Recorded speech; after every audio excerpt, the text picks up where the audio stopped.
Ang intense ng mga kaganapan ngayon sa abot kamay na pangarap sapagkat aaminin na nga ni Dax kila Annalyn at Lynette ang lahat ng nalalaman niya. Dito nga matapos mailigtas ni Annalyn ang buhay ni Dax ay makokonsensya nga ito at bilang pasasalamat ay sasabihin na niya ang mga sikretong nalalaman niya at ang mga kasabwat niya.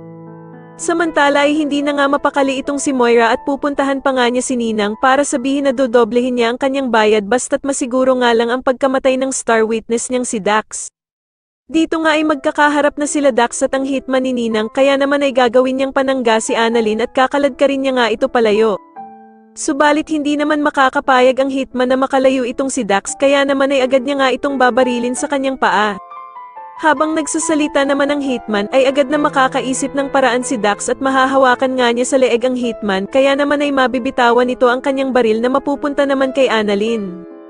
Agad namang pupulutin ni Annalyn ang baril ng hitman at itututok nga ito sa kanila, subalit kabadong kabado nga ito dahil sa hindi naman siya sanay na hawakan ang baril na ito.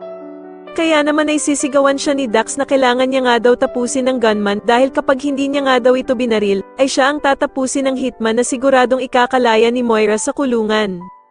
Sa kabilang banda naman ay galit na susugudan nila Aling Susan at Josa sa kulungan itong si Moira, upang kamprontahin ito dahil sa ginawa niyang ang pag-utos sa hitman na patayin si Dax kasama ang mag-inang Annalyn at Lynette. Sobrang ikakagulat naman ni Moira ang gagawing pagsampal ng napakalakas sa kanya ni Aling Susan at magmamang-maangan pa nga ito sa kanyang ginawang pag-utos sa hitman.